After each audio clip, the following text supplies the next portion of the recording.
지금으로부터 한 10년 후의 시장 판도는 어떻게 달라질 걸로 추정이 되냐 하면 네. 중국 전기차 시장의 비중이 66%에서 20% 수준으로 쪼그라들어 버려요. 네. 그 보수적인 추정치 기준으로 하더라도 2030년 정도 가면 네. 그 한국 배터리가 이게 차지할 수 있는 시장 규모가 410조 원. 410조. 이건 연간 410조 원이에요. 네. 연간. 예. 연간 410조 원이면 지금 올해 그 네, 안녕하세요, 시청자 여러분. 자, 토마토에서 이분을 모셨습니다. 대한민국 최고의 피터린치 선대인 소장님을 모시게 됐습니다. 자, 소장님, 예, 반갑습니다. 네, 안녕하세요. 예, 안녕하세요, 반갑습니다. 근데 피터 린치, 한국에 피터 린치가 어디 있나요? 네. 것 같은데. 네, 제가 소개가 마음에 드셨는지 한번 물어보려고 했었는데 저같이 이렇게 하수가 그런 그런 너무 분하고 겸손한 아니요, 말씀이십니다. 진짜 저 같은 사람이 그런 분한테 비견되면 안 되고요. 그냥 그래도 뭐 굳이 이야기를 하자면 개인 투자자들 눈높이에서 또 개인 투자자들 관점에서 네. 네, 좀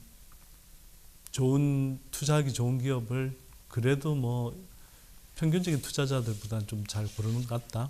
네. 그리고 그렇게 하는 원동력은 뭐 저 같은 기업 탐방을 매우 중시하는데, 심지어는 어떤 뭐 경쟁업체가 있으면 그 경쟁업체까지 다 둘러보거든요. 네네. 그러니까 그래서 이제 크로스체크가 되는 거죠. 제가 우리 소장님 네. 저 선대인 TV 저도 이제 구독자이고 예. 그리고 방송을 제가 많이 봤는데 네. 스몰캡 종목에 대해서 그래도 확신이 있지 않느냐. 네.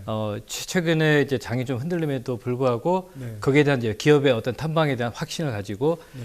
기업을 투자를 하다 보니까 이 한국의 피터리티는 얘기가 나오고 있지 않나, 저는 그렇게 생각하고 있습니다. 예, 좋습니다. 그러면 네. 오늘 첫 번째 질문부터 좀 말씀을 좀 드리겠습니다. 네. 이 배터리 판도를 바꿀 수 있는 차세대 배터리, 그러니까 네. 양극재 셀 포트폴리오가 다양화되지 않습니까? 네. 고객의 니즈에 의해서 네. 우리가 하이엔드급하고 볼륨급하고 그 또 엔트리급이 있는데, 네. 이 우리가 지금 시장에 노이즈가 굉장히 많은 LFP 배터리들이, 그러니까 즉 LFP하고 NCM의 어떤 시장 점유율이 네. 일단 뭐 중국을 포함해서도 상관이 없고 지금 점진적으로 지금 어떻게 시장 점유율 변화를 해가는지 거기에 대해서 한번 좀 답 좀 부탁드립니다. 그 참 정말 끊이지 않고 나오는 노이즈 중에 하나인데요. 제가 볼 때는 네. 뭐 중국 LFP 배터리가 뭐 지금 당장은 좀 뭐 일정하게 뭐 그 시장을 확대해가는 듯한 모습을 보이는 네. 게 사실인데 그게 계속될까? 저는 아니라고 생각하거든요. 왜 그러냐 하면 네. 그 지금 일단 그 전에 이걸 좀 많은 분들이 좀 이해하시는 게 좋을 것 같은데요. 네. 지금 중국 전기차 시장이 전 세계 전기차 시장에서 차지하는 점유율이 어느 정도라고 생각하세요? 예, 30%대는 되지 않을까? 뭐 이런 말씀을 많이 하시더라고요. 네. 근데 66%입니다.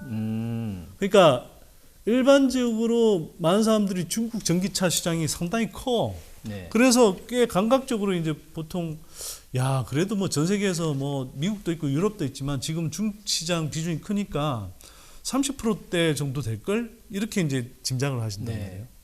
근데 그 2배예요. 지금 중국 전기차 시장이 차지하는 비중은 전 세계 저 전기차 시장 규모의, 그러니까 시장 점유율의 66%를 차지하거든요. 네. 그러니까 네. 중국에서 예를 들어서 CATL 말고 이제 비아디는 네. LFP 배터리만 전적으로 사용하잖아요. 그렇죠. 네. 예, 비아디가 이제 치고 나오면서 LFP 배터리 그 장착을 많이 하니까. 네. 그리고 그 비아디가 만든 배터리를 가지고 중국에 진출해 있는 뭐 이제 유럽의 전기차 업체들, 네. 뭐 볼보라든지 폴스타라든지 네. 뭐 심지어 벤츠까지. 네. 예. 또는 뭐 우리한테는 좀 생소하지만 이제 옛날 영국 브랜드인 뭐 MG라든지 네. 이런 완성차 업체들이 이제 뭐 중국 배터리를 이제 뭐 중국 내수용으로 일단 많이 그러니까 중국 현지에서 이제 많이 만들고 네. 그런 과정에서 이제 LFP 배터리 많이 채택하고 이러니까 그런데 중국 시장이 지금 규모가 워낙 크잖아요. 그렇죠. 예, 전 세계 시장의 3분의 2를 차지하다 보니까 중국 시장에서 이렇게 막 이 LFP 배터리 예를 들어서 비중이 올라간다. 네. 지금 실제로 중국 시장 내에서는 한 5% 정도가 LFP 배터리거든요. 네. 올해 기준으로. 네. 그러면 이게 이제 전 세계 평균을 내도 뭐 당연히 그렇죠. 중국 시장이 지금 전 세계 3분의 1을 차지하니까 네. 중국에서 65%를 차지해버리면 글로벌 평균으로 내버리면 45% 정도가 되는 거예요. 네. 그럴 수밖에 없잖아요. 네, 맞습니다. 그러니까 그런데 그걸 가지고 막 이게 지금 LFP 배터리 자 글로벌리 지금 뭐 45% 정도 차지하고 그 중국 시장에서 커지는 걸 중심으로 해서 네. 점점 이렇게 이제 LFP 배터리 비중이 커지는데 그래서 한국 삼은계 배터리가 치인다, 뭐 하이니켈 배터리 치인다, 계속 이런 노이즈들이 나오는 거거든요. 그쵸. 근데 네. 그거는 지금 현재까지고요. 그렇죠. 지금 골드만삭스를 비롯해서 여러 나라 그러니까 여러 기관들의 그런 추정치를 보면 대략 한 2030 지금으로부터 한 10년 후의 시장 판도는 어떻게 달라질 걸로 추정이 되냐 하면 네. 중국 전기차 시장의 비중이 66%에서 20% 수준으로 쪼그라들어 버려요. 결국은 이제 다른 유럽이라든지 미국 쪽에서 예, 유럽 시장이 이제 가장 크고요. 네. 10년 후에는. 그다음에 이제 이어서 미국 시장, 중국 시장 정도가 되는 거고. 네. 그다음에 지금은 뭐 사실은 이제 아직은 저 전기차 시장으로는 사이즈가 그렇게 크지 않지만 뭐 이미 이제 그 중국을 추월한 인구 대국이 되고 있는 인도 같은 경우 네. 14억 인구잖아요, 지금. 네. 뭐 인도 같은 경우도 2030년경 넘어가면 굉장히 가파르게 이제 전기차 그가 보편적으로 확산되는 국가로 이제 올라서거든요. 네. 그리고 그러니까 유럽을 포함한 권역으로 따지지 않고 그냥 국가별로 따지면 미국, 중국에 이어서 3위의 이제 자동차 시장이 되는 거거든요. 예, 그런 쪽까지 다 포함해서 보면, 네. 예, 그 중국의 그 전기차 시장 비중은 20% 수준으로 쪼그라들고, 네. 예, 나머지 시장이 되게 커지는데 그 커지는 시장들 대부분이 한국이 압도적으로 경쟁력을 보이고 있는 시장이라는 거죠. 미국은 네. 뭐 대략 배터리 뭐 그러니까 탑재 용량으로 보면 거의 한 80%. 네. 그다음에 매출 기준으로 보면 한국의 이제 배터리가 상대적으로 고성능 고가 배터리니까 네. 한 85%까지 미국 시장은 한국이 차지할 거고요. 한국이 차지하고. 네. 네. 유럽 같은 경우는 지금 현재 65%인데 뭐 지금 이제 중국 업체들이 막 이제 뭐 유럽에 생산 캐파 증설을 한다 뭐 등등 해서 노이즈가 있지만 네.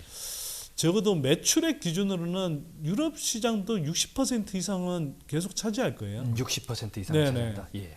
그다음에 인도 시장 같은 경우는 예.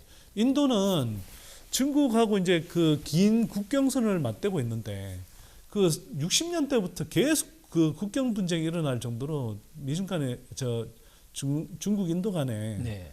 사이가 안 좋거든요. 그래서 최근에도 모디 인도 총리가 네. 중국 업체들 다 추방하겠다 그러고 심지어 비아디가 이제 투자하기로 뭐 거의 결정돼 있던 것을 그거 다 허가 안 해주고 취소시켜 버리고 그런 반면에 그 인도의 뭐 거의 국영 기업이 LG엔솔 또 뭐 포스코그룹 이런 쪽하고는 지금 굉장히 막 적극적으로 이제 사업 협력을 하고 있거든요. 네. 인도 시장도 사실 뭐 제3시장이 세 번째 시장 큰 시장이 될 텐데 거기도 한국이 제가 볼 때는 거의 뭐 60% 이상 차지하는 60% 이상. 예. 그다음에 일본 같은 경우가 일본은 뭐 파나소닉이 있으니까 한국 배터리 업체들 침투하기 힘들겠지 이렇게 생각하실 수 있는데 그 사실 파나소닉은 일본 국내에서는 그 생산 캐파가 크지 않고 테슬라 따라다니다가 네. 테슬라가 그 계속 뭐 이렇게 좀 뭐 그 파나소닉 배터리를 그 채택하는 그 비율이 점점 줄어들어서 네, 줄어들고. 예. 사실 파나소닉이 그렇게 힘을 못 해요. 한국 2차 전지 산업을 제가 또 산업적인 측면에서 굉장히 긍정적으로 보고 중요하게 보는 이유가 뭐냐면 2차 전지는요. 그 장비 같은 경우는 거의 90에서 95%를 네. 국산에 의존하고 있고요. 그다음에 소재 같은 경우도 뭐 이제 세부적인 소재에 따라서 좀 다르긴 한데 양극재는 거의 100% 네. 국내에 의존하고 있고 전액 같은 경우는 뭐 일본 기업들이나 이런 쪽에도 좀 의존하고 있었지만 이제는 IRA 세제 혜택 받기 위해서라도 국내에 이제 거의 의존하는 식으로 가고 있고요. 네. 그다음에 물론 중국제 걸 좀 썼지만 중국제도 이제 뭐 배제해야 되는 분위기고. 그다음 분리막 같은 경우도 중국 뭐 일본 업체가 같이 이제 경쟁하는데 이제 IRA 세제 혜택 때문에 중국 업체는 배제되고 일본하고 이제 한국 업체들이 주로 남고. 네. 근데 뭐 그나마 이제 분리막이나 전액이 좀 그랬던 편이고 양극재. 네. 그다음에 동박은 국내 1, 2등이 세계 1, 2등이거든요. 네. 네. 그다음에 사람들이 뭐 이제 상대적으로 소재의 규모로 크지 않으니까 잘 몰라서 그런데 양극박이라고 하는 알루미늄 박 만드는 업체들이 네. 있어요. 이 업체들 같은 경우가 국내 1, 2, 3등이 세계 1, 2, 3등이거든요. 국내 기술이 최고의 네. 기술이죠. 예. 네. 네. 그게 그 사람들이 무슨 뭐 알루미늄 호일 조각이 뭐 구리 그 호일 뭐 호일이 아니라 구리 이렇게 뭐 그냥 시트지 이런 거 만드는 수준인데 그게 뭐 엄청난 기술적인 장벽이 있겠어 이렇게 오해를 하는데 네. 그게 진짜 이제 뭐 잘 모르는 그냥 단순한 그 사업 보고서나 분기 보고서 이런 거 보고 뉴스나 봐서는 잘 모르는 내용인 건데 그 기술 격차가 상당해요. 예, 예를 들어 기술 동박 같은 경우는 네. 중국 업체들하고 우리 업체들의 그 기술력 차이가 최소 5, 6년이 7, 8년 정도 차이 난다고 보면 되고요. 동박 기술도. 네, 예. 알루미늄 박도 비슷하다고 보시면 됩니다. 결국 이제 질문이 그 중국 배터리가 뭐 한국 배터리를 그렇게 뭐 쉽게 따라올 수 있는 예. 것 아니냐 이렇게 생각하는데 그게 그렇게 되지 않는 않는다? 이유가 예. 한국의 지금 양산 개발 능력이 워낙 이제 뛰어나고 그러다 보니까 그 지금 뭐 글로벌리 그 한국의 3개 업체 그다음에 중국의 CATL하고 비아디 네. 그다음에 일본의 이제 뭐 파나소닉 정도가 네. 제대로 경쟁하는 거지. 그 6개 업체 또는 파나소닉을 제외한 5개 업체 정도가 전 세계 그 점유율의 한 80% 이상, 85% 이상을 차지하는 예. 거거든요. 예.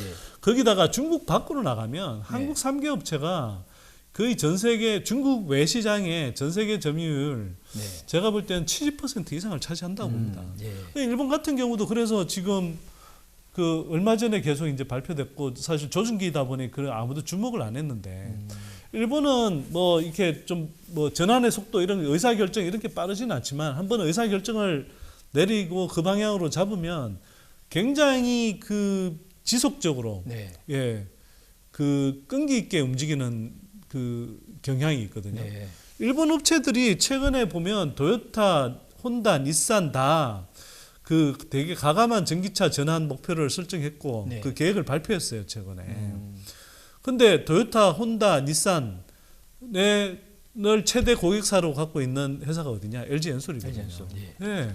그러면 일본 시장도 저희가 볼 때는 실제로는 파나소닉이 있음에도 불구하고 한국 배터리 3사가 일본 배터리 시장도 제가 볼 때 한 뭐 60% 이상 차지할 가능성이 높습니다. 60% 이상. 이건 매출 기준이고요. 네네. 그러면 그렇게 따졌을 때 제가 계산해 봤더니 그 중국은 아까 차량 전기차 대수로는 20%라고 했지만 네. 실제 그 배터리 탑재 용량은 그 차들이 작아서 그 네. 저가이고 하다 보니 탑재 용량도 작고 그다음에 매출 그 규모로 보면 뭐 저가의 LFP 배터리 중심이고 해서 네. 실제 매출 기준 배터리 시장 규모로는 한 10년 후 정도 더 되면 중국 전기차 시장이 전 세계 15% 정도밖에 안 될 15% 거예요. 정도. 예. 그래서 결국은 그럼 나머지 85% 시장에서 예. 60% 이상을 차지한 게 한국 배터리라는 한국 배터리다. 거죠. 예. 네. 그래서 제가 그걸 추정을 해봤어요. 네. 한국 배터리 산업이 향후 10년 후에 어느 정도 시장 규모로 성장할 수 있느냐. 네. 해봤더니 그 제가 이제 아까 말씀드렸던 그 골드만삭스의 그 추정치 그거 되게 보수적인 거거든요. 보수적으로, 왜냐하면 전기차 시장만 이 배터리 사용처라고 가정하고 한 추정이고요. 네. 그 전기차 시장의 성장률 자체도 예. 지금 미국 정부나 등이 이제 계획하고 있는 것보다 타겟이 낮아요. 그게. 어쨌거나 보수적인 추정치인데 네. 그 보수적인 추정치 기준으로 하더라도 2030년 정도 가면 네. 그 한국 배터리가 이게 차지할 수 있는 시장 규모가 410조 원. 410조 원. 이거 연간 410조 원이라는 예. 거예요. 연간. 예. 연간 410조 원이면 지금 올해 국내 배터리 3사의 이제 배터리 매출 규모가 네. 대략 한 70조 안 되고 한 사실 60 몇 조 원대인데 예, 그냥 70조로 잡더라도 70원 40이 6배 이상 6배 정도 성장하는 규모거든요. 네. 10년 만에. 네. 근데 예를 들어서 그 배터리에서 가장 그 큰 비중을 차지하는 그 소재인 양극재의 경우에는 네. 이게 양극재가 이제 저 배터리 생산 원가의 최소 40% 이상을 40%? 차지하거든요. 그렇죠. 네. 그러면 나중에 410조 원 시장이라고 했을 때 배터리가 네. 양극재는 예. 최소 160조 원이 네, 나오잖아요. 맞습니다. 네. 근데 양극재는 국내 배터리 3사는 대부분 국내 양극재 업체들이 커버를 하고 네. 그 외에 최근에 LNF가 이제 노스폴트 향으로 뭐 20조 원 넘는 그런 계약을 했다시피 네.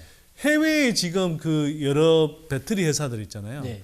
거기에도 우리 소재가 들어간단 그 말이에요. 양극재 소재가 지금 줄을 섰지 않습니까? 그렇죠. 네. 그 양극재뿐만 아니라 네.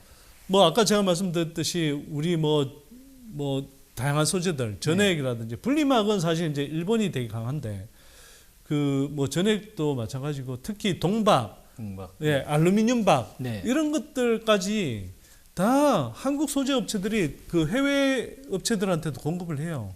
그러면 실제로는 한국 양극재 업체들은 국내 배터리 3사뿐만 아니라 네.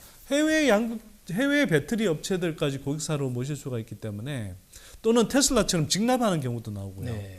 뭐 이제 또는 뭐 토요타 같은 경우도 지금 배터리 내재화한다고 그러고 내재하는데 양극재 기술 자체를 못하니 네. 수요를 못 맞추니까 네. 지금 고객사들이 완성체 업체들이 좀 내재화를 하려고 준비를 하는데 그래서 네. 뭐 얼티엄 셀즈 같은 경우도 GM하고 양극재 공급 체결을 했지 않습니까? 네, 네. 그런 부분들이 굉장히 어떤 그 모멘텀이 좀 되지 않겠느냐. 그럼요. 예. 네. 그래서 그런 이제 뭐 하여튼 소재를 뭐 해외 고객사들한테도 이제 공급할 수 있기 때문에 네.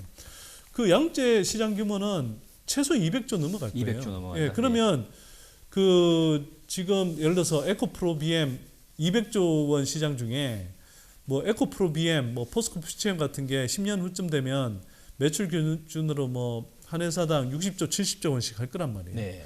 나머지 60조에서 한 80조 되는 시장은 또 뭐 LG 화학이나 네. 뭐 LNF나 네. 뭐 코스모신스제 같은 조금 더 작은 양극재 업체들이 나눠 먹을 텐데 그런 업체들도 예 매출 규모가 수십조씩 되는 거죠. 결국은 우리나라 예. 국내 그 양극재 업체들이 시장을 전체를 그냥 다 그럼요. 점유한다라고 예. 확신하시는 그래서 거죠. 예. 에코프로 BM이 올해 매출 한 8조 원 정도 추정이 되는 거잖아요. 예. 그러면 만약 10년 후에 60조 매출 올린다 그러면 네.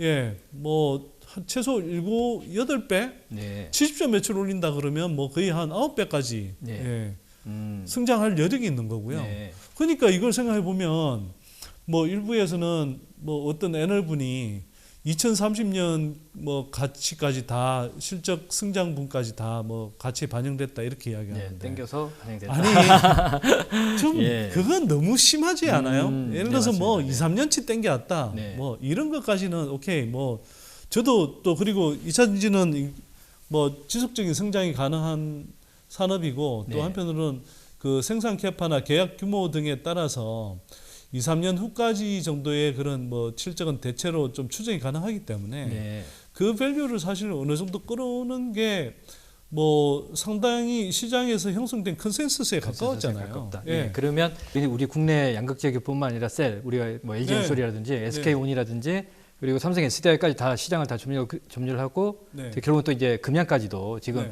사실 지금 그 공장 SM랩 예. 통해서 이제 네. 뭐 양극재 사업하겠다는 거고 네. 또 자체 배터리 생산을 하겠다는 하겠다는 건데. 거고, 예. 예, 좋습니다. 그러면 그러면 이번에 네. LFP 시장 같은 경우도 사실 이게 엔트리급으로 저가형으로도 공략을 해야 되기 때문에 같이 질문을 하겠습니다. 네. LG엔솔하고 삼성 SDI하고 그리고 SK온하고 LFP 양산을 본격 공시화했지 않습니까? 네, 네. 그 CATL하고 비교를 했을 때 경쟁력은 어떻게 생각하십니까? 사실 뭐 기술력 자체가 진입장벽 자체가 뭐 LFP 시장 같은 경우는 높지는 않는데 네. 예, 그걸 이제 발표를 했는데 네. 지금 사실 LFP 배터리 시장이 거의 뭐 중국이 다 95% 차지하니까 네. 우리나라 셀 3사도 이 엔트리급에서 시장을 점유를 하려고 지금 이제 양산을 하고 뭐 에코프로 비행 같은 경우도 지금 2025년도에 벌써 이제 양산 계획을 다 발표한 네, 상황이기 네. 때문에 네. 예. 거기에 대해서 어떻게 생각하시는지 한번 간단하게 아니 뭐 적절한 대응이죠. 뭐. 네, 적절한 그리고 대응이다. 그냥 일단 우선 이 말씀은 드려야 되는데 네. 중국이 우리 하이니켈 배터리의 기술력을 따라오는 건 어렵지만 네. 우리가 LFP 배터리를 만드는 건 네. 못 만드는 게 아니라 그냥 굳이 만들 필요가 있을까 하다가 이제 일정하게 시장 니즈가 일정하게는 좀 생기는 것 같으니까 네. 만들겠다고 하는 거거든요. 네, 그렇게 이해를 하는 게 맞고요. 네. 그래서 뭐 일부에서는 뭐 한국도 결국은 중국 따라서 LFP 배터리를 만들어야 될 정도로 시장 대세가 저렇게 가는 거 아니냐 이렇게 이야기하는데 저는 그렇게 생각하지 그렇게 생각은 않고요. 하진 않지만 이제 조그맣게 이제 엔트리 시장은 형성이 될 거다. 예. 자 그렇게. 이런 거죠. 네. 저는 뭐 LFP 시장이 그 향후 한 2, 3년 정도가 저는 전성기일 거라고 생각합니다. 그 이상 확장되기가 쉽지 않은 구조인 게요. 네. 제가 그렇게 보는 이유는 일단 지금 그 전기차 시장이 초기에 이제 좀 상대적으로 구매력 있는 그 수요층 중심으로 해서 먼저 이제 침투가 됐고 네. 또 뭐 정부 보조금이라든지 여러 가지 인센티브 또는 내연기관차에 대한 페널티 이런 것들과 맞물리면서 네. 총 이제 시장 확장을 해왔는데 이게 이제 진짜 보편적으로 그 이른바 이제 볼륨 시장이라고 하는 중저가 시장까지 예. 내려가려면 네. 결국은 이게 이제 자동차 가격이 그 자체로 어느 정도 싸져야 되잖아요. 싸져요. 그쵸. 네, 네. 그래서 뭐 중산층 이하의 그런 어떤 일반적인 수요층들한테도 이제 먹힐 수 있어야 되는데 네.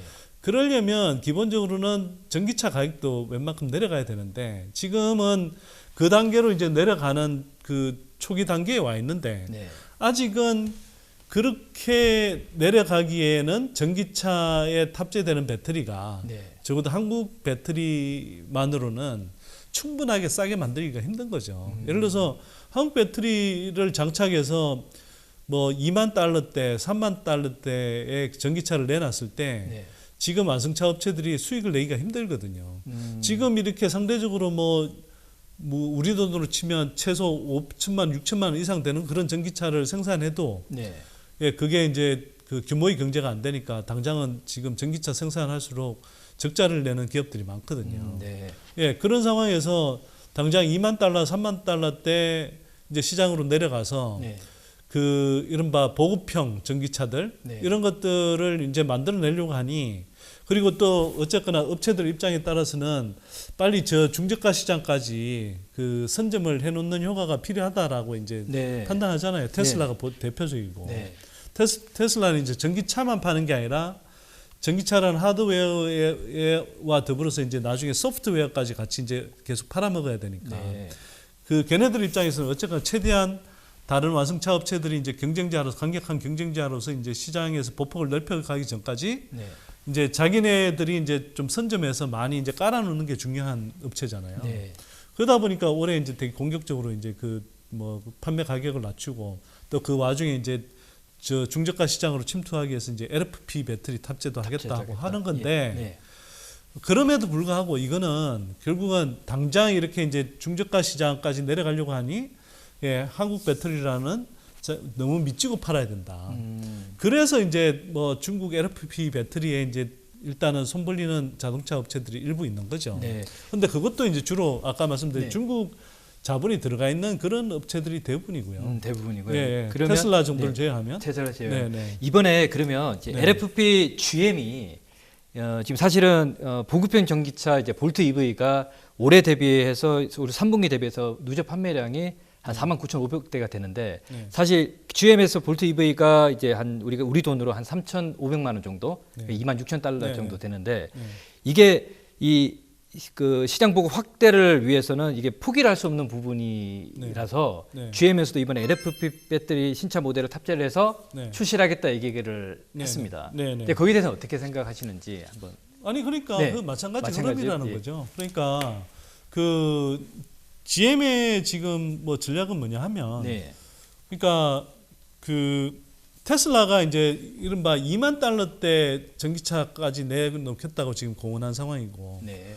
그러다 보니까 이제 어쨌거나 중저가 시장을 테슬라가 빨리 이제 장악하겠다. 먼저 일단 선점해 놓겠다. 네. 이런 이제 전략인데 그 GM은 전통적으로 이제 조금 미국 시장에서 되게 인기가 있는 픽업 트럭 종류 네. 이런 것들을 내놓으려고 하다가 그 이게 이제 당장은 테슬라가 중저가 시장으로 이제 막 치고 들어오니까 네.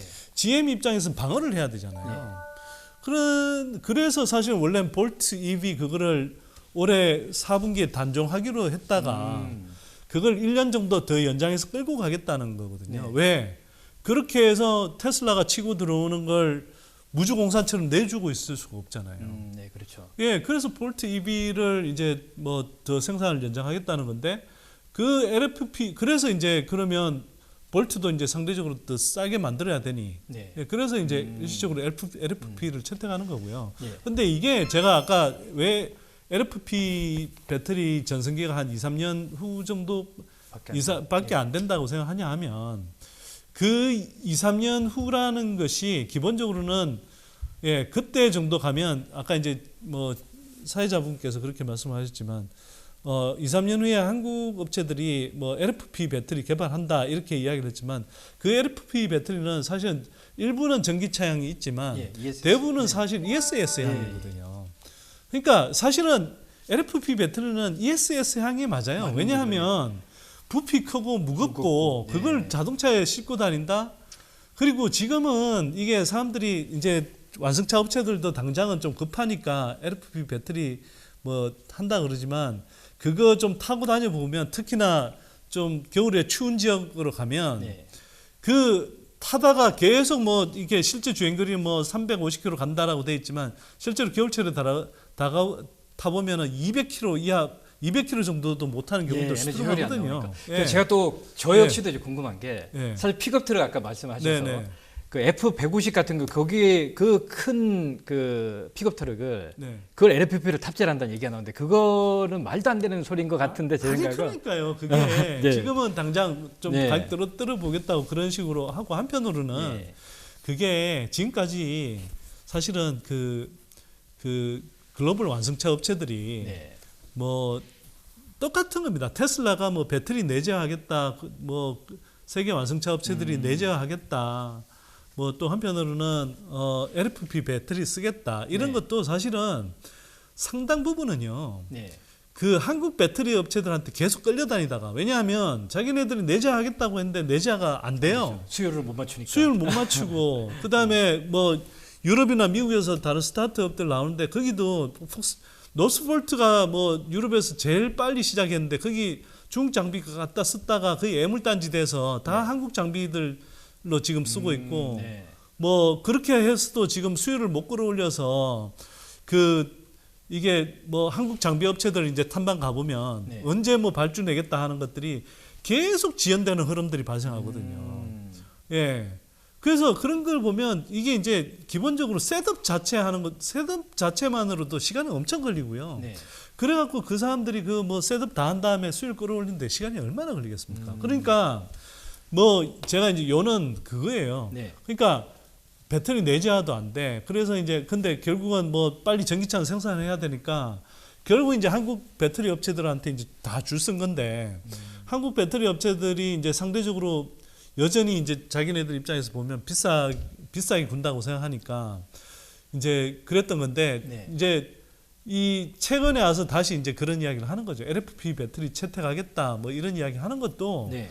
사실은 뭐 일부 채택하기도 하겠지만 한편으로는 그렇게 해서 야 니네들 좀 한국 배터리 업체들 조금 좀 너무 비싸게 굴지 마 이런 식의 압박용이기도 압박용. 하거든요. 오케이, 알겠습니다. 최근에 네. 이것도 그래요. 네. 그러니까 제가 부연 설명을 드리면 네. 최근에 무슨 GM이나 포드 같은 데가 뭐 일부 생산 캐파 뭐 구축 일정을 일부 지연한다는 소리도 했고 아까 이야기한 것처럼 픽업 트럭 그 생산 네, 일정을 네, 볼트로 조금 더 끌고 네. 가고 한 1년 정도 지연시키겠다 이런 이야기를 하면서 그게 한국 배터리 산업 뭐 전방 고객사들 그 판매가 둔화되면서 결국 K 배터리에 타격이 오지 않겠냐 이런 식의 이제 뭐 이야기들을 하면서 막 이제 노이저들이 막 그리고 공매도가 쏟아지기도 하고 맞습니다. 그랬죠. 이게 그런데 그것도 저는 그렇게 보는 거예요. 그게 그렇게 보는 게 제가 그렇게 보는 게 아니라 업계분들 해석은 뭐냐 하면 그동안 한국 배터리한테 계속 끌려다니다가 이제 이렇게 좀 이김에 이런 핑계 대면서 이제 한국 배터리 쪽에 조금 길들이게 하는 느낌으로 한번 압박을 해보겠다 이런 제스처인데 거기에 대해서 권영수 회장이 한 일주일 전인가 그 이야기 했잖아요. 배터리 산업협회 가서 LG엔솔의 권영수 부회장이 그 이야기 한 거 아닙니까? 이렇게 뭐 일부 고객사들이 자동차 업체들이 그렇게 뭐 일부 생산 캐파 구축 뭐 일정을 좀 지연하거나 이런 흐름이 나오고 있는데 오히려 잘 됐다. 안 그래도 그거 캐파 막 구축하느라고 막 진짜 너무 이렇게 뭐 다 챙겨가면서 이렇게 구축하는데 너무 정신이 없었다.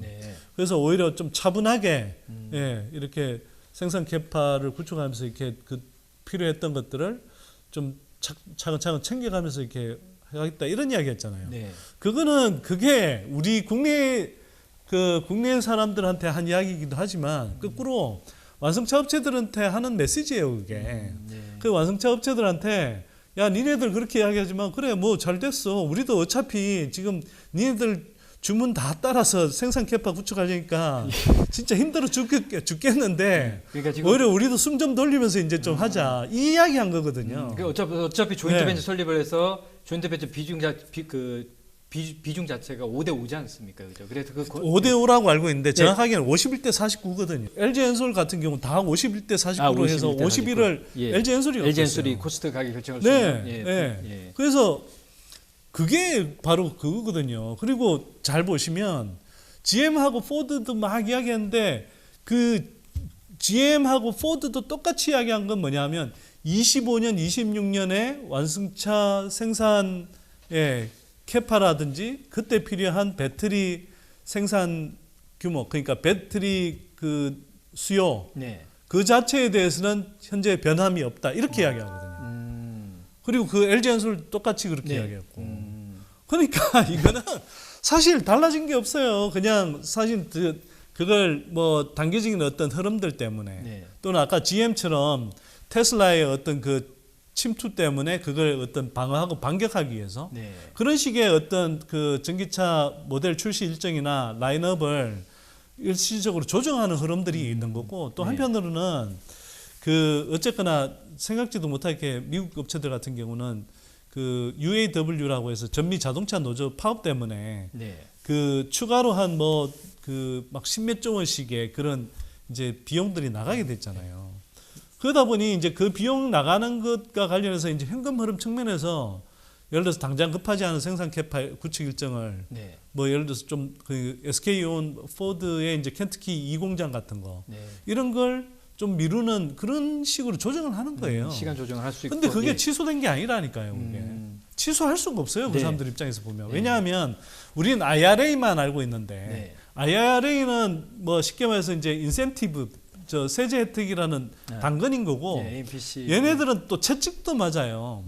채찍이 뭐냐면 카페라고 해서 미국에 이제 연비 규제가 있거든요. 연비 규제를 못 맞추면 벌금 물죠. 자동차 업체들이 몇 년 후부터 뭐 회사당 몇 조 원씩의 페널티를 물어야 돼요. 페널티 맞습니다.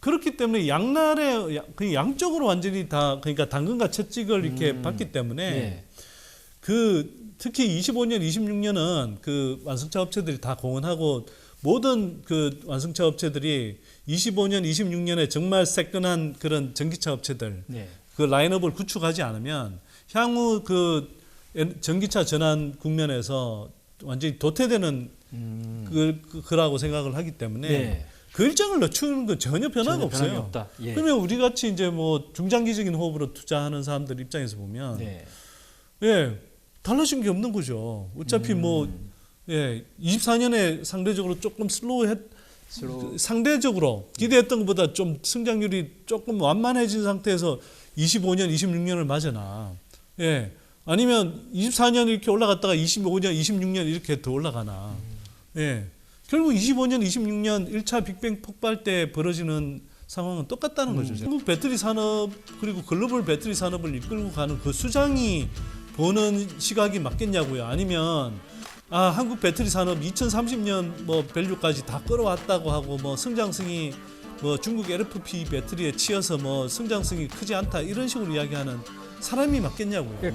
전액 같은 경우는 뭐 제가 알기로는 그 이라는 회사가 이제 받을 것 같고요. 네. 그다음에 양육제는 그 가져가는 걸로 알고 있습니다.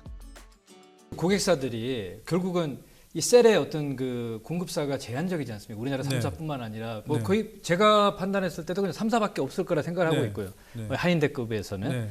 그래서 줄을 서지 않을까라는 생각을 네. 하고 있는데 물륜급으로 이 우리가 이제 코발트 프리, 음. MMX 그리고 하이만간 네. 요 그 양극재 포트폴리오, 양극재 셀에 네. 대해서는 한국의 게임 체인저가 될 수 있을 거라고 생각을 하시는지. 게임 그 체인저까지는 네. 아닌데요. 네. 제가 이제 아까 뭐 좀 사실 설명드리다가 예. 그 부분을 마저 이어서 말씀을 못 드린 것 같은데 네. 중국 LFP 배터리가 왜 2, 3년 후 정도면은 퇴색될 수밖에 없냐 하면 한국의 지금 이제 배터리를 개발하는 로드맵도 네. 뭐 당장은 어쨌거나 이제 상대적으로 좀 고가 차량들 중심으로 갔으니까 우리도 뭐 하이니켈 배터리 중심으로 해서 이제 네. 상대적으로 고성능 고가 배터리 중심으로 네. 일단 먼저 개발을 한 거고요. 예. 이제는 이제 볼륨 시장으로 가니까 거기에 대응해서 지금 우리가 말씀하신 네. 대로 하이만간하고 하이만간, 네, 코발트 프리 쪽에 예. 미드니켈 쪽 네. 그런 이제 배터리를 본격적으로 지금 개발하는 구간에 들어가 있는 거고 네. 그걸 지금 뭐 이번에 LG 엔솔은 이제 그 실적 컨퍼런스 콜에서도 나왔지만 25년부터 본격적으로 그 시장을 이제 그 시장에 맞는 그런 배터리들을 생산하겠다는 거 한 거 아닙니까? 네. 그렇게 가면 그때 가면 이제 아마 뭐 LFP LFP 배터리보다 가격은 고작 해야 10% 정도 더 비싼데 성능은 20% 이상 더 좋은 이상 효율이 좋다. 그런 배터리가 나올 거거든요. 그럼 그 배터리들을 사실은 완성차 업체들이 지금 당장 급하니까 네. 중국 LFP 배터리도 쓰고 또 당장은 뭐 이렇게 고객들이 뭐 어떤 배터리 탑재했는지 알겠어 하고 쓰는 거지만 그렇죠. 일반 네. 고객들은 그걸 모르죠. 그런데 그게 네. 조금만 이제 한 2, 3년 타보잖아요. 예. 2, 3년 타보면은 이제 소비자들 불만이 터져 나오기 시작할 겁니다. 맞습니다. 예, 그걸 안 타보니까 그래요. 안 타보니까 그런데 LFP 배터리 장착한 거는 국내 전기차 타시는 분들도 제가 이야기를 들어보면 겨울에 짜증나서 못 하겠다 그래요. 맞습니다. 예, 예. 불안해서 못 한대요. 불안해서. 그러니까 네. 동네에서는 어떻게 우리 뭐 네. 집밥이라고 얘기하는 동네에서는 왔다 갔다 할 수 있는데 뭐 이번에 레이뿐만 아닌 네. 뭐 LFP 탑재 차종에 대해서 네. 예를 들어 서울에서 뭐 대전까지만 간다 하더라도 네. 이게 가능할까 불안해서 못 할 것 같아요. 그뿐만 아니라 나중에 전기차도 결국은 이제 뭐 확산이 되면 그리고 일정한 시점쯤에 중고차 시장이 많이 형성될 거 아니에요. 네. 그 중고차 살 때 한국의 하이니켈 배터리인지 중국 LFP 배터리 탑재된 건지 아마 그 나중에 안 따질까요? 아유 당연히 따질 안 거예요. 따지는 게 안 따질 리가 없죠. 그래서 지금은 고객들이 네. 모르기 때문에 네. 그렇지만 조금 한 1년 2년만 아이고 안 지나면 따질 수가 없습니다. 지금은 그냥 처음에는 이 사람들이 이게 이제 전기차를 어떤 기준으로 이렇게 사야 될지 잘 몰라서 그렇지만 결국은 전기차 배터리 핵심은 전기차의 핵심은 배터리잖아요. 그렇죠. 네.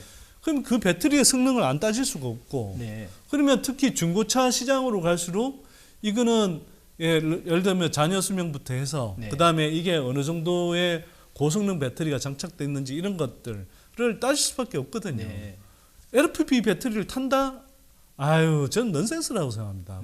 그게 그리고 LFP 배터리는 그래서 중국에서도 그 비아디는 자기네들 배터리 탑재한 전기차도 생산하잖아요. 네, 맞습니다. 근데 그 비아디는 그 중국에서 따뜻한 남부 쪽 그 기업이고 그래서 그 모델들이 주로 파는데도 다 그냥 따뜻한 지역이고 그렇죠.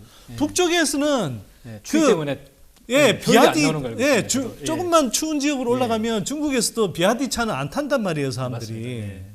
그런데 그걸 타겠냐고요. 중국에서도 그 자기네들 추운 지역에서는 안 타는데 웬만한 선진국의 사람들이 중국제 LFP 배터리 장착된 거 그걸 겨울철에 얼마 타지도 못하는데 타겠냐고요. 거기다가 앞으로는 한 25년, 26년 넘어가면서부터는 저 폐배터리 리사이클링 시장이 이제 뭐 본격적으로 성장하기 시작하는데 네. 그때 되면 사실은 지금 우리가 이제 LFP 배터리하고 저 NCM 뭐 NCM을 예. 비롯한 그 삼원계 또는 다원계 배터리의 다원계, 원가 경쟁력이 예. 지금은 그냥 이제 이른바 그 뭐 자연에서 채취한 광산이든 예. 염호에서 나는 그런 리튬 또는 뭐 이런 강물들을 사용해서 그런데 향후에는 상당 부분이 결국은 폐배터리 리사이클링에서 해수한 금속을 가지고 사용할 거거든요. 네. 그러면 그게 원가가 상당히 많이 낮아지는 요인이 될 텐데 네.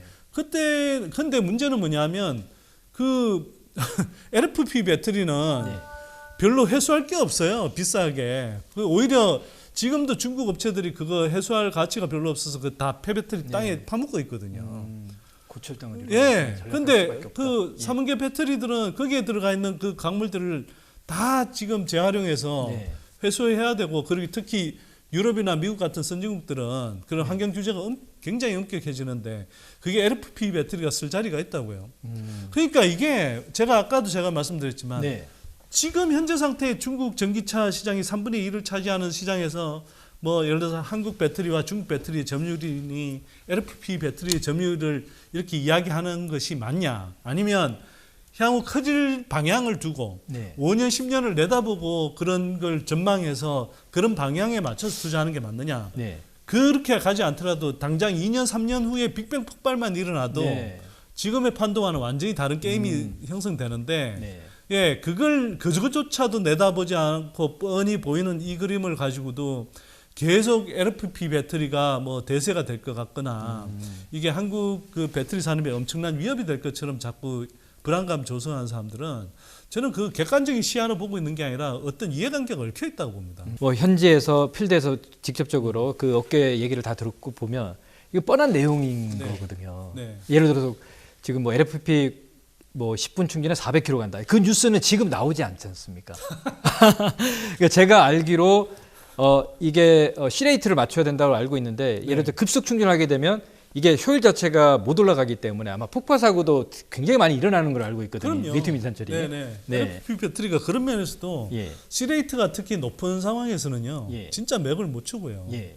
그렇기 때문에 이게 한편으로는 LFP 배터리가 뭐 시장이 형성 안 된다는 게 아니라 시장이 형성돼요. 그거는 근데 주로 그냥 뭐 ESS용처럼 네. 그냥 고정해두고 그런 데는 뭐 부피나 무게가 크게 상관없잖아요. 그렇죠. 네. 그런 쪽으로는 쓰일 수 있고 그래서 한국 배터리 업체들도 사실은 뭐 아까 말씀하셨던 그 미드니켈 배터리가 워낙 가성비 짱이기 때문에 네. 그걸로 웬만한 그 볼륨 시장을 다 차지할 거라고 생각하는데 일부 필요하다면 뭐 전기차용으로도 쓸 수는 있겠죠. 네. 근데 그거는 중국하고 분리된 이제 미국 시장 같은데 네. 이런데 이제 전기차용으로 들어갈 수는 있는 거고요. 네. 근데 그게 제가 볼 땐 대세가 될 것 같지 전기차용으로는 대세가 될 것 대세까지 같지는 않다. 않습니다. 이 전기차 수요 둔화 우려보다는 이게 최근에 이제 내연기관의 퇴출 환경에 대해서 네. 이 더 집중을 해야 된다는 얘기가 계속 나오고 있거든요. 네. 그러니까 유럽 연합에서 네. 결국은 이 문제점이 지구 온난화 때문에 네. 내연기관에서 2035년도에는 이산화탄소 배출량에 대해서 굉장히 지금 문제가 심각한 상황까지 네. 온 구간이고 그리고 EU 집행위원회에서 2030년까지 탄소 배출량을 2021년 대비해서 55%까지 줄여라. 네. 이 얘기까지 계속 나오고 있는 상황인데 네. 이게 당연히 이게 수요 둔화는 아까 우리 소장님이 말씀하신 것처럼 지금 일시적인 거다. 결국은 다 어떤 우리가 이제 공급을 받고 해야 되는 게 딱 정해져 있는 상황이고 네. 내연기관의 퇴출 환경에 대해서 조금 더 집중해야 되는 이유에 대해서 한번 말씀 부탁드리겠습니다. 일단 네. 뭐 전기차 시장이 둔화된다고 하는데 뭐 그렇게 둔화될지도 저는 잘 모르겠어요. 왜냐하면 미국 전기차 시장이 뭐 지금까지 누적으로 거의 60% 이상 성장했고 원래 유럽 시장이 올해 뭐 특히 뭐 그 삼성증권에서 추정하기로는 올해 10%대 성장한다고 그랬는데 네. 지금 누적으로 거의 20% 30% 이상 성장했거든요. 굳이 이제 이야기를 하자면 예. 잘 성장하다가 네. 이제 경기 둔화 흐름이 나타날 것 같으니까 뭐 자동차 판매가 좀 저조할 것 아니냐. 그리고 LG엔솔이 이제 또 하필이면 내년에는 성장률이 좀 뭐 그러니까 성장 자체가 꺾이는 게 아니라 성장 속도가 약간 둔화될 것 같다. 뭐 이런 정도의 이제 이야기를 하니까 뭐 그런 이야기가 터져 나오는 것 같은데 네. 그건 제가 볼 때 그냥 일시적인 흐름이고요. 메가 트렌드 산업이라고 해서 어떻게 뭐 아무런 기복 없이 그렇게 흘러갑니까? 일시적인 뭐 지연이나 네. 또는 뭐 일시적인 조정 후퇴 이런 것들이 분명히 있죠. 네. 예, 그러나 그거는 아니 경기가 나빠지면 뭐 다른 것도 다 안 팔리는데 전기차라고 막 전기차만 왕창 계속 다 팔리기가 쉽겠어요. 아유, 어렵죠. 당초 생각했던 것보다는 조금 속도가 둔화되기도 하고 그럴 수 있죠. 그러나 아까 이제 뭐 진행자분께서 잘 여쭤봐 주셨는데 네. 지금 이게 왜 나왔는지를 생각해 보면 이게 큰 틀에서 변화가 있겠냐. 있을 수 없다는 거죠. 왜? 지구온난화라는 그 전 인류의 어떤 생존이 걸린 문제가 있고 그 문제를 해결하기 위해서는 거대한 에너지 전환이 필요하고 네. 그 에너지 전환 속에서 그 지구 온난화 가스의 한 3분의 1가량을 배출하는 전기차 전환이 그러니까 전기차를 중심으로 하는 이제 친환경차 전환이 필요하고 그러면서 그 당연히 이제 그 배터리 산업이 갈 수밖에 없는 상황이 돼 있는 거죠. 네. 예, 그런 상황에서 생각을 해보면 제가 아까 뭐 이제 뭐 전기차 시장이나 배터리 시장 뭐 양극재 시장 규모 추정할 때 네. 제가 그 골드만삭스의 자료는 사실 전기차만 따졌다고 했잖아요. 네. 유럽을 중심으로 해서 그 계속 보는 그 시각들은 뭐냐면 네. 전기차 외에 ESS형 시장. 왜냐하면 이게 그 신재생 에너지가 결국은 거대한 에너지 전환의 이 같은 흐름이잖아요. 네, 그렇죠. 네. 그러면 그 신재생 에너지는 결국은 에너지 생산과 그다음에 그게 이제 그 공급하고 수요가 이렇게 그 같은 시점에 이 매치가 되지 않는 경우들이 많기 때문에 그걸 에너지 저장 정치를 통해서 이제 저장을 해놔야 되고 그렇죠. 그럼 ESS 수요가 지금 어마어마하게 늘어나거든요. 폭발적일 거라고. 그럼요. 네. 그래서 그 미국이 저 LG 엔솔이 미국의 애리조나 쪽에 짓겠다고 하는 그 공장 캐파에 네. 많은 부분이 사실은 ESS용 그 배터리를 만드는 거거든요. 네. 그게. 그리고 얼마 전에 삼성이 울산에다가 투자하겠다고 한 것도 그거 ESS용 배터리 만들겠다고 한 거예요. 예. 그래서 그 시장도 어마어마하게 커져나는데 제가 그 여름에 휴가 삼아 이제 그 노르웨이를 갔더니 네. 노르웨이는 이미 그 연안에 다니는 여객선들 있잖아요. 네. 크루즈부터 여객선 이런 연안 선박들 네. 그거는 26년까지인가 다 전기 선박으로 의무화돼 있습니다. 의무화되어 있다. 예. 근데 네. 그게 노르웨이만 그런 게 아니라 예. 그 스칸디나비아 반도부터 해서 유럽에서 북쪽 국가일수록 네. 북쪽에 위치한 국가일수록 뭐 전기차뿐만 아니라 전기차 전환 속도도 빠르지만 모든 모빌리티에서 네. 예, 모든 어떤 뭐 저 영역에서의 전기화 속도가 전기 배터리화 속도가 어마어마하게 빠르거든요. 사실 노르웨이 같은 경우 또 네. 이제 석유 생산 국가지 않습니까? 그러니까 예, 근데 그럼에도 불구하고 예. 노르웨이라는 나라가 예. 그래서 정말 얼마나 미래를 내다보는 나라인지를 제가 많이 감탄하고 왔는데 사실은 노르웨이 그 GDP의 한 4분의 1이 지금 석유 산업에서 나오거든요. 근데 노르웨이가 지금 그 석유 산업을 통해서 조성한 기금 노르웨이 국부 펀드에서 그 가장 많이 투자하는 영역이 뭐냐면 바로 이런 신재생 에너지라든지 전기차 전환, 네. 이 배터리 이런 것과 관련된 산업들입니다. 그 노르웨이가 석유를 대체하는 그걸 뭘로 보고 있느냐? 바로 이 전기화로 보고 있는 겁니다. 그리고 배터리를 네. 예, 제2의 석유를 대체하는 제2의 에너지원으로 보는 원으로 겁니다. 보고 있다. 이게 네. 우리랑 완전히 다른 거예요. 이게 직접 근본적으로. 가서 보시니까 완전히- 그럼요. 예. 예. 그래서 예. 그 노르웨이 그 저 이쪽 관련한 그 업체하고 그다음에 글로벌 컨설팅 업체인 맥킨지가 공동으로 이렇게 그 추정한 자료로는 아까 제가 네. 골드만삭스가 추정한 그 전기차 배터리 산업 규모로만 보면 그 전기차 산업 규모로 그러니까 전기차만 적용처로 이렇게 추정한 그 배터리 산업 규모가 예를 들어서 2035년 가면 4.2 테라와트신가 그래요. 4.2 테라. 4.2 테라. 예. 근데 그 아까 이야기한 그 맥킨지 컨설팅에서 그 추정한 같은 시기에 추정한 규모는 그 2배가 넘어요. 예, 거기는 ESS 뭐 전기 선박, 전기 항공 이런 거 다 넣은 거거든요. 그만큼 수요가 커진다는 겁니다, 사실은. 사실은 그게 맞아요, 제가 볼 때. 예. 예. 일단 먼저 앞서가고 있고 네. 결국 이제 지구 온난화를 위해서 내연 기관의 퇴출 환경은 우리가 이제 당연히 지금 유럽 쪽에서도 이제 기후 변화에 대응을 하기 위해서 네. 네, 무조건 그렇게 지금 갈 수밖에 없다. 없는 거고요. 필연이다. 네. 예, 네. 좋습니다. 그러면 다음 질문으로 넘어가겠습니다. 이제 2차 전지의 구조적 상승은 언제까지 지속이 될까? 자, 여기에 구조적 상승이요? 예, 구조적 상승은 한 최소 20년은 더 20년 은? 가겠죠. 예. 예. 예를 들어서 한국 배터리 산업은 수주 잔고가 지금 1,000조 원 또는 뭐 일부 보도에 따르면 1,100조 원까지 예, 지금 이번에 도요타하고도 또 예, 헤아리고 있는 거잖아요. LG엔솔이 연말까지 아마 저 계약이 하나 더 나올 거예요. 아, 볼보하고. 네. 예, 아, 이거는 그것도, 네. 시장에 아마 잘 안 알려져 있는 것 같은데 그 업계에서는 소문이 좀 나 있더라고요. 네. 근데 이게 그 수주 잔고가 지금 1,000조 원, 1,100조 원을 지금 넘나드는 상황이고 이게 근데 끝이 아닌 게 LG엔솔 권영수 회장이 아까 그 같은 자리에서 뭐라고 이야기했냐면 네. 예, 한국 그 배터리 산업은 마라톤 풀코스에 비유하자면 42.195km 중에 겨우 4km 뛰었다. 4km 뛰었다. 예. 야, 이제 시작이다. 시작이죠. 이제 10%온 겁니다. 10%. 물론 뭐 주가 측면에서는 뭐 10%가 아니라 한 15%쯤 왔다 뭐 이렇게 이야기할지도 모르겠지만 그게 무슨 뭐 심지어는 어떤 사람들처럼 뭐 2030년 성장성까지 다 끌어왔다 이건 말이 안 되는 거고요. 이제 예, 한국 배터리 산업의 수장이자 뭐 전 세계에서 가장 큰 예, 뭐 그리고 향후에 가장 커질 예, 네. 그 기업의 수장이 하는 이야기잖아요. 예.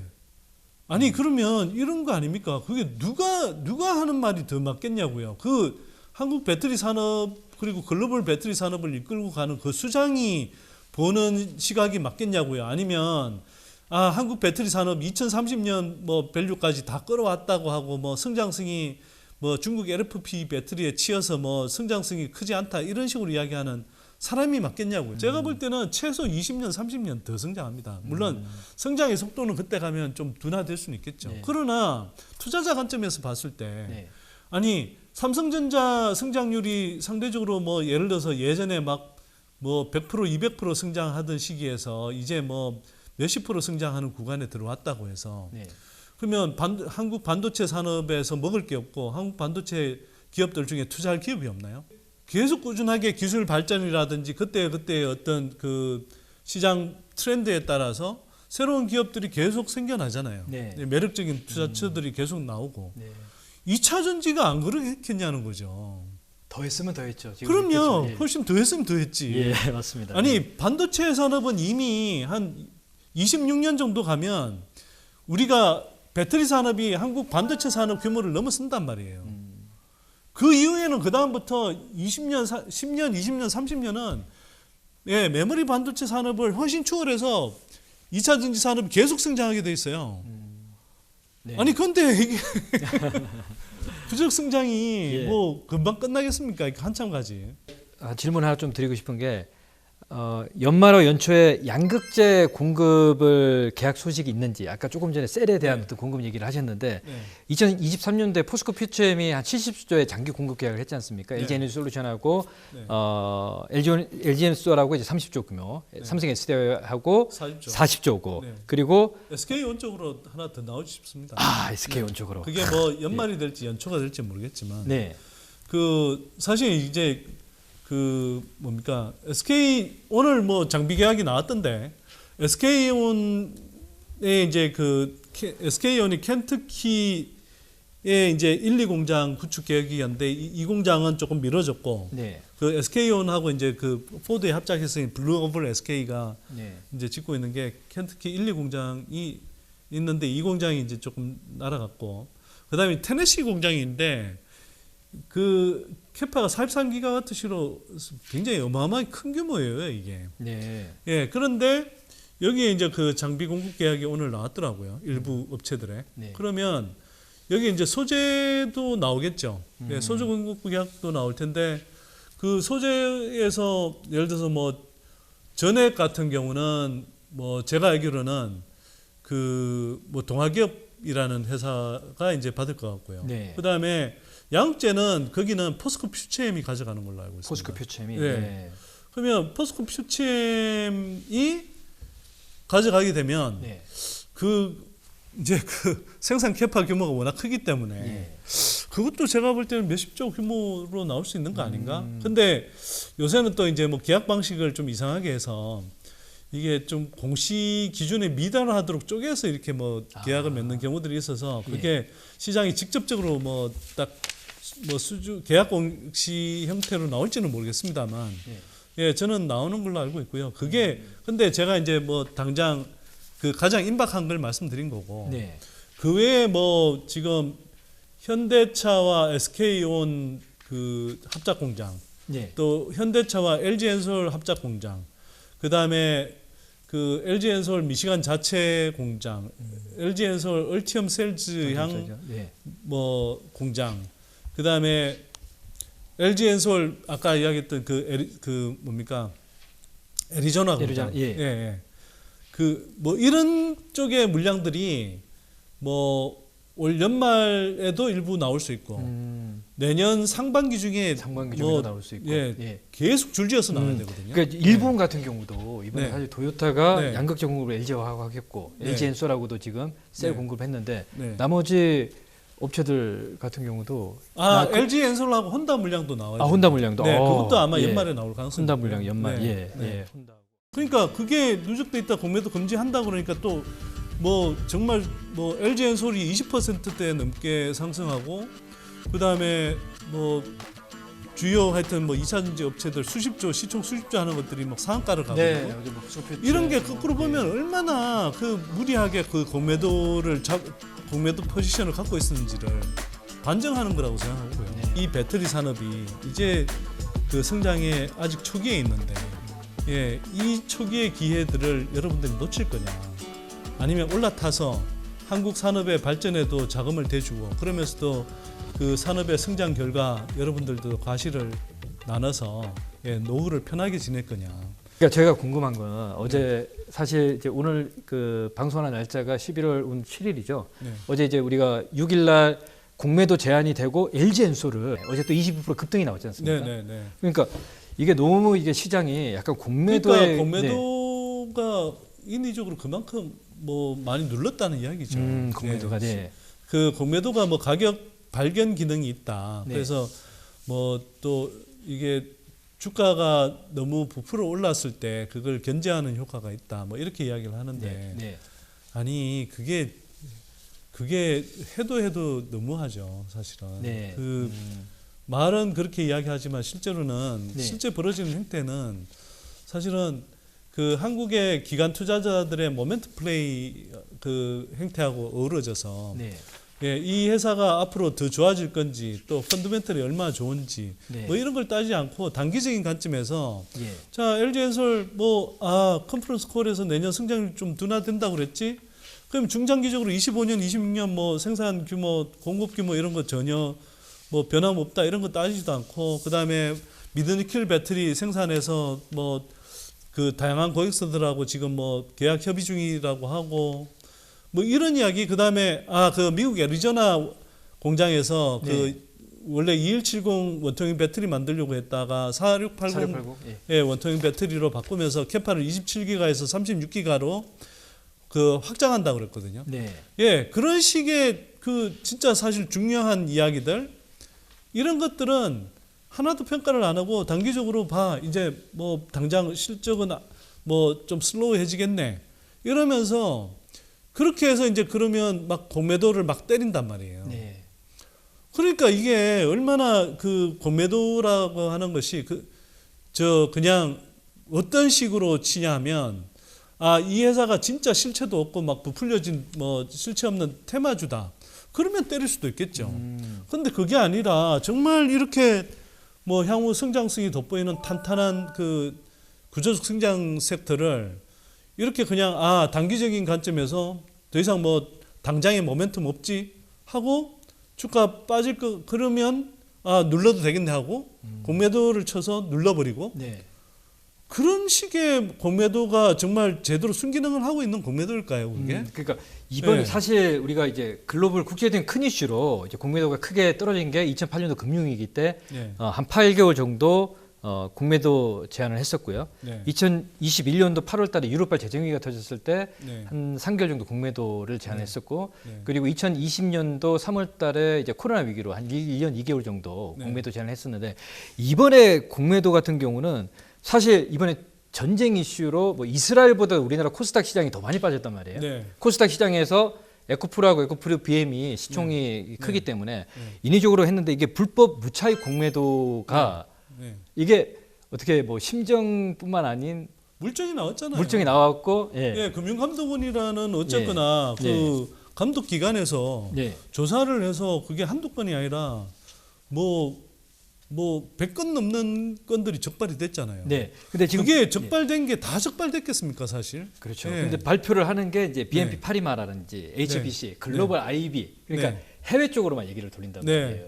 그래서 근데 그게 예. 걔네들이 이제 주로 한국 증권사 창구를 이용해서 하는데 네.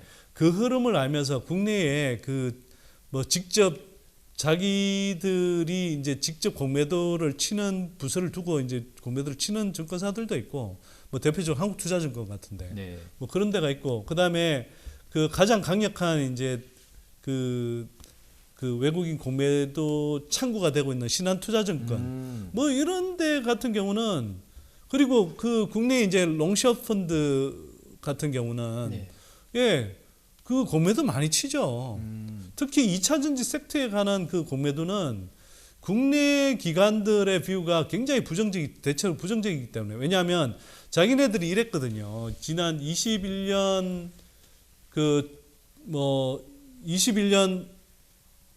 21년 하반기 그러니까 21년 말 22년 초부터 네. 이제 뭐 LG 엔솔 상장하고 나서 그 다음부터는 한국 배터리가 가려고 그러면 한참 시간 걸린다. 3년 한 25년까지는 3년 동안은 기다렸다가 그때 이제 뭐 들어오면 된다. 이런 식으로 이야기하고 다 자기네들이 그 비중을 다 빼버렸거든요. 네. 그러고 나서 근데 이제 그 2차 전지 섹터가 이제 뭐 막 아주 압도적으로 이제 상승을 하니까 걔네들은 그게 이제 뭐 그걸로 수익을 누릴 수가 없고 네. 그러니까 오히려 이제 수익을 누리는 포지션이 뭐냐면 공매도를 쳐야 되는 포지션인 거죠. 그리고 그런 식의 이제 뷰가 기본적으로 형성이 돼 있고 네. 또 실제로 이제 그 관련한 롱숏 펀드들도 다 이제 그래서 2차 전지 섹터에 가장 많은 공매도를 이제 때린 거죠. 그래서 제가 말씀드리고 싶은 건 네. 아니 2차 전지 섹터가 향후 성장한다 하더라도 주가가 우리가 이제 흔히 말하는 이제 개와 개주인 이야기를 하듯이 네. 아무리 뭐 좋은 기업이라 하더라도 어떨 때는 주가가 너무 앞서서 가는 경우도 있죠. 예를 들면 저도 7월 뭐 하순경에 벌어졌던 이렇게 구간은 네, 오버슈팅 구간이었다고 생각해요. 오버슈팅, 네. 예. 그런데 그런 오버슈팅이 나올 때 그 선에서 일정한 조정을 거치는 건 좋은데 그 조정이 시장의 다양한 뷰를 가진 다양한 세력들이 균형 있는 어떤 시각을 가지고 뭐 점진적으로 이렇게 조정이 되거나 하면 모르겠는데 그게 아니라 사실 그 오버슈팅 나오는 것도 공매도 세력들이 그 밑에서부터 계속 자기네들이 이제 무기한 공매도를 칠 수 있다니까 1차 공격 실패하고 2차 공격 실패해 가면서 계속 주가가 올라가 버리니까 결국은 나중에 숏 스퀴즈 나오면서 막 주가가 급등했던 거잖아요. 근데 어쩌면 공매도가 유발한 사실은 오버슈팅이었죠, 그게. 그리고 나서는 또 한편으로는 이제 오버슈팅 된 구간에서 이제는 막 인위적으로 막 공매도를 무리하게 쳐가면서 어마어마하게 누른 거 아닙니까, 지금. 그래서. 그러니까 이게 제가 생각했을 때도 이게 사실 우리 일반 개인 투자자들이 정말 좋은 기업들을 좋게 이제 장기 투자의 어떤 문화 개념으로 2차 전지에 대한 그 뷰가 굉장히 좋고 실질적으로 뭐 우리 바인딩 계약으로 지금 수주를 많이 받아놓은 상황이지 않습니까? 네. 일반 개인들의 어떤 그 피와 눈물이지 않습니까? 어떻게 보면. 그럼요. 예. 네. 그걸 취득을 하면서 그러면 또 다음에 어떤 시장에 자금들이 들어올 수 있느냐. 이게 저는 좀 의문이 가거든요. 제가 네. 생각하는 그 인식은 이래요. 그러니까 일단 저렇게 무차익 공매도 같은 것들이 행행하면서 네. 그러면서 이렇게 그 한국의 미래 먹거리 산업을 이렇게 이제 짓밟아 놓는 식으로 저렇게 무리하게 그 공매도를 치고 뭐 아시지 않습니까? 이게 그 뭐 LG 엔솔부터 해서 에코프로 BM, 전부 뭐 2차 전지입니다. 포스코 홀딩스, 네, 네. 포스코 퓨처엠 같은 그 회사들의 공매도 저 잔고를 한번 보세요, 진짜. 예. 어마어마하게 지금 누적이 돼 있었잖아요. 예, 맞습니다. 그러니까 그게 누적돼 있다 공매도 금지한다 그러니까 또 뭐 정말 뭐 LG 엔솔이 20%대 넘게 상승하고 그다음에 뭐 주요 하여튼 뭐 2차 전지 업체들 수십조 시총 수십조 하는 것들이 막 상한가를 가고 네, 어제 뭐 포스코 퓨처 이런 게 거꾸로 뭐, 보면 예. 얼마나 그 무리하게 그 공매도 포지션을 갖고 있었는지를 반증하는 거라고 생각하고요. 네. 저는 근데 사실은 그 이런 어떤 막 공매도 금지라든지 뭐 이런 요인들에 의하지 않고 그냥 막 그러면서 이렇게 시장이 급등락하는 현상을 사실 저도 바라지 않아요. 예, 바라지 않는데 어쨌거나 이렇게 그 공매도 금지를 하게 된 건 이해하자면 네. 이렇게 불법이 행행하는 시장 상황을 그대로 두고 그러면 그 공매도를 계속 가져가는 게 맞느냐? 공매도에 관해서는 이론적으로는 원론적으로는 예, 가격 형성 기능, 가격 발견 기능 이런 것들이 있고, 예, 그래서 거품을 제거하는 기능이 있다. 선순환 오케이. 구조로 가야 되는데 이건 정말 뭐 그럴 수 있는데 네. 실제 현실은 그렇게 작동하지 않는단 말이에요. 네. 그렇게 아니 LG 엔솔 같은 그런 업체를 지금 그러면 계잡주 뭐 테마주처럼 취급하는 겁니까? 그게 아니잖아요. 네, 그게. 맞습니다. 그래서 제가 좀 말씀드리고 싶은 건 많은 시민들이 요구하고 투자자들이 요구하는데 뭐 공통적으로 뭐 집약돼 있다고 생각하거든요. 기본적으로 공매도의 그 이른바 공매도 그 대차 상환 기간이 네. 무제한이라는 건 이거는 의의가 없어요. 제가 볼 때. 예. 아니 이게 1차로 공매도를 때려서 그게 실패하면 또 2차로 때리고 3차로 계속 때릴 수 있는 거? 물론 뭐 이제 그 구체적인 어떤 펀드별로는 네.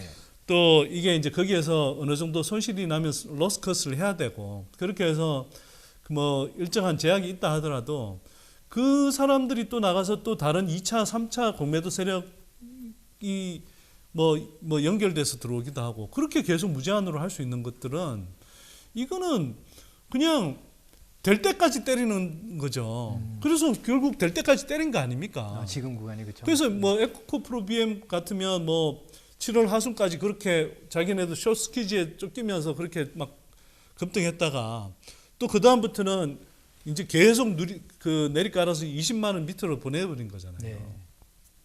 이런 행태가 되풀이되는 건 절대 바람직하지 않다. 그다음에 뭐 개인과 이제 공매도 기관 외국인 간의 이제 뭐 담보 비율이라든지 네. 뭐 여러 가지 또 그다음에 뭐 무차익 공매도를 적발하기 위해서 또는 그런 것들이 일어나지 않도록 하기 위해서 외부에서 충분히 투명하게 확인할 수 있도록 그 공매도 기록을 이제 전산화하는 공매도 거래를 전산화하는 것. 전산하는 뭐 이런 과제들이 다 필요하죠. 그리고 무차익 공매도 같은 것들이 적발됐을 때는 지금 뭐 과태료 얼마 뭐 수준 뭐 심지어는 제가 몇백만 원짜리 과태료도 봤어요. 이 강력한 규제가 이거는 진짜 예, 강력한 처벌이 그런 필요한 진짜 거죠. 예. 강력한 형사 처벌을 해야 됩니다. 맞습니다. 예. 예. 굉장히 큰 범죄를 저지른 거잖아요. 네. 근데 여기에 대해서 일부분들 이렇게 이야기합니다. 뭐 아니 한편으로는 이렇게 공매도를 금지하면 결국은 외국인 자금 유입이 늦어지지 않냐. 그러니까 외국인 자금이 유출되지 않냐. 이렇게 이야기하는데 이렇게 부정적인 들어와서 예, 국내 그 미래 먹거리 산업인 2차 전지 산업을 죽이고 네. 또 거기에 중장기적인 관점에서 이렇게 투자하고 있는 그런 개인 투자자들을 다 죽이는 식의 그 외국인 자금이라면 그런 자금 들어와서 뭐 하게요? 맞습니다. 예. 예. 우리가 건전한 자본시장 구조를 만들자고 하는 것이 거기에서 그 자금 흐름을 이용해서 또 한편으로는 이 자본시장에서 원활하게 이 기업들이 자금 조달을 하고 그렇게 해서 그 새로운 산업이 이제 계속 성장하고 그 산업, 그 기업들의 함께 파트너가 돼서 함께 그 중장기적인 관점에서 가시를 나눠 먹을 수 있는 그 투자자들이 가시를 나눠 먹을 수 있도록 하는 것. 그게 가장 건전한 시장 구조 아니겠습니까? 네. 근데 그게 아니라 공매도 세력들이야말로 뭐 기관이든 외국이든 가리지는 않고 굉장히 근시안적으로 모멘텀 플레이를 한단 말이에요. 그런 사람들이 무슨 중장기 투자자예요. 오히려 2차전지 섹터처럼 구조적으로 성장할 산업에 긴 호흡으로 투자하는 이런 사람들이 그리고 긴 호흡으로 투자하겠다고 마음먹고 있는 이런 사람들이 훨씬 더 건전한 중장기 투자자들이죠.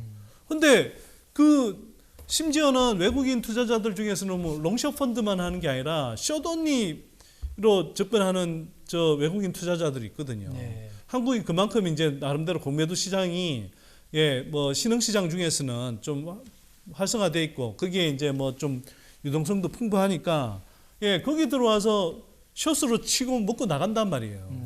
그리고 워낙 이제 기울어진 운동장이다 보니까 걔네들이 거의 그 숏을 치면 공매도를 치면 대부분 먹고 나가요. 그 공매도 세력이 빠져나간 자리에 그러면 롱온리로 접근하는 롱온이. 그런 외국인 자금은 안 들어오겠습니까? 그 사람들 입장에서 보면 오히려 더 유리한 구조인데. 그러면 그 공매도 세력들 빠져나간 자리에 그 롱온리의 외국인 자금은 분명히 들어올 거고요. 또 한편으로는 2차전지 섹터처럼 이렇게 구조적으로 성장하는 산업에서 이게 뭐 기관들이나 외국인들의 그런 또는 공매도 세력들의 그런 모멘텀 플레이에 놀아나지 않고 중장기적인 호흡으로 투자하면 훨씬 더 큰 부를 손쉽게 편안한 마음으로 읽을 수 있다라고 생각을 하면 건전한 개인 투자자들 자금도 굉장히 많은 저는 유입될 거라고 생각합니다. 네. 근데 그건 뭘 걱정합니까? 제가 볼 때. 걱정할 이유 없어요. 제가 보기에는. 사실 장이 이렇게 빠졌을 때 좋은 기업들을 싸게 살 수 있는 기회라고 생각을 하는데 네. 그렇게 이제 어떤 마인드를 가져야 될지 그 부분에 대해서 우리 소장님께서 한번 답 좀 부탁드리겠습니다. 아니 그 조정기가 온다고 해서 그 돌아가는 공장이 안 돌아가겠습니까? 메가 트렌드 산업이라고 하는 것이 물론 뭐 일시적인 기복은 있을 수 있으나 그 메가 트렌드 자체가 뭐 주가 빠진다고 덩달아 빠지겠습니까? 네. 바뀌겠습니까? 전혀 그런 거 없거든요. 그래서 그 정말 구조적으로 성장하는 지속적으로 성장하는 기업을 골랐으면 그리고 거기에서 정말 똘똘한 좋은 기업을 골랐다면 그 기업을 믿고 가시라. 그 기업은 온갖 평지풍파도 이겨내고 뭐 시장의 흐름도 이겨내고 그러면서 또 산업의 일정한 그 뭐 이런저런 도전과 경쟁도 물리치고 그러면서 성장한다는 겁니다. 그래서 예를 들면 에코프로 BM이 제가 2019년 하반기에 처음 투자할 때에 비해서 지금 이미 뭐 20몇 배 이상 주가가 올랐는데 근데 그럴 때는 쳐다보지 않고 있다가 올해 뭐 7월 달처럼 또는 뭐 봄에 5월 달이었나요? 그럴 때처럼 오버슈팅하는 구간에서 남들이 이제 막 달려들어서 와와하고 흥분하니까 그때 뭐 잘 알지도 못하면서 덥석 사고 그렇게 해서 나름 고점에 물려서 또 그 이후에 이제 공매도 뭐 치고 주가가 빠지고 하면서 이제 막 그 고점에서 뭐 반토막 이상 나고 하니까 또 이제 막 그 힘들어하고 스트레스 받는 분들이 계시는 거죠. 근데 그러다가 버티다 못해서 이제 바닥권에서 오히려 팔아버리고 그런 분들은 아무리 이렇게 뭐 4년 반에 걸쳐서 수십 배가 성장하고 또는 향후에 뭐 100배, 200배가 성장할 기업이 있어도 그런 사람들은 백전백패예요. 제가 볼 때. 그래서 중요한 거는 좋은 기업을 잘 선별해서 자기가 충분히 공부해서 투자하는 것도 중요하지만 한편으로는 그 올바른 접근법이라는 것 자체가 되게 중요합니다. 2차전지 섹터는 전체적으로 볼 때 그게 이 좋은 기업이라고 하면 똘똘한 기업이라고 하면 기본적으로 좋은 음식 재료인데 이 좋은 음식 재료를 가지고도 결국은 요리를 망치는 사람들은 여전히 많다. 근데 요리를 망치지 않으려면 어떻게 해야 되냐? 올바른 접근법을 익혀야 되고 그 올바른 접근법은 주가가 잘 올라갈 때는 뭐 있으면서도 조정기가 오면 홀라당 팔아버리고 겁먹어서 도망가버리고 이러는 식으로 반복해갖고는 절대 그 사람들은 수익을 못 낸다는 거죠. 이렇게 조정을 한껏 받았을 때는 로우 리스크 하이 리턴 구간이라는 거예요. 오히려 이때는 위험한 게 아니라 정말 좋은 기업이라면 펀더멘털 탄탄하고 투자 아이디어가 살아있는 기업이라면 오히려 이 구간은 추가로 하락할 하방 여력이 크지 않고 반면에 올라가면은 상승 여력은 엄청 커진 구간이 되어 있는 거거든요. 이런 기회는 진짜 수익 내기 좋은 구간입니다. 그러니까 당장 수익 내지 않지만 수익을 낼 준비를 하기에 너무 좋은 구간이고요. 그렇게 하려면 여러분들은 현금이 있어야 되고 그 기업에 대한 믿음이 있어야 된다. 이 두 가지는 어떻게 해야 되냐? 기본적으로는 현금 여력을 포트의 일부로 생각하는 습관, 그리고 또 한편으로는 그 어떤 포트 단위로 투자를 했을 때 일정하게 수익이 나면 오버슈팅 구간에서는 어느 정도 20-30% 정도라도 현금을 어느 정도 확보해 두는 습관. 그리고 한편으로는 그 기업을 잘 알아야 되겠죠. 잘 알아야 이 기업이 정말 만 원에서 싸니 근데 5천 원이 되니까 너무 싸구나 하는 그런 정도의 자신감이 있어야 된다. 주가 빠졌을 때도 기업에 대한 확신, 자신감. 저도 사실 증권 전문가를 하고 있지만 우리 선대 소장님 통해서 굉장히 많은 걸 배웠습니다. 마지막으로 우리 시청자 여러분한테 한 말씀 하실 말씀 있으면 한번 해주십시오. 한국 배터리 산업은 이제 권영수 부회장의 말씀처럼 이제 마라톤 풀코스에서 이제 겨우 10분의 1 지나왔다. 그런데 이 산업이 그러면 앞으로 뻗어나갈 여력이 얼마나 더 크게 남아 있겠느냐. 그러면 이런 구조적 성장 산업이 더구나 전 세계를 호령하는 그 기업들이 포진하고 있는 이 배터리 산업이 이제 그 성장에 아직 초기에 있는데 이 초기의 기회들을 여러분들이 놓칠 거냐, 아니면 올라타서 한국 산업의 발전에도 자금을 대주고 그러면서도 그 산업의 성장 결과 여러분들도 과실을 나눠서 노후를 편하게 지낼 거냐. 이거는 깊이 고민해 볼 필요가 없다고 생각합니다. 그러니까 길게 보고 좀 넓게 보시라. 그러면 보인다. 지금 어떤 시장의 노이즈에 휘둘리지 마시고 진정으로 투자자들이 가져야 할 자세, 지금 이럴 때 싸게 살 수 있는 어떤 기회를 우리가 기회다라고 판단을 좀 하시고 이 매크로에 휘둘리지 말고 시장의 노이즈에 휘둘리지 말자, 이렇게 말씀을 드리고, 자, 지금까지 저는 토마토 마제스터 전문가입니다. 자, 오늘 여기서 마무리하도록 하겠습니다. 소장님 감사합니다. 네, 고맙습니다.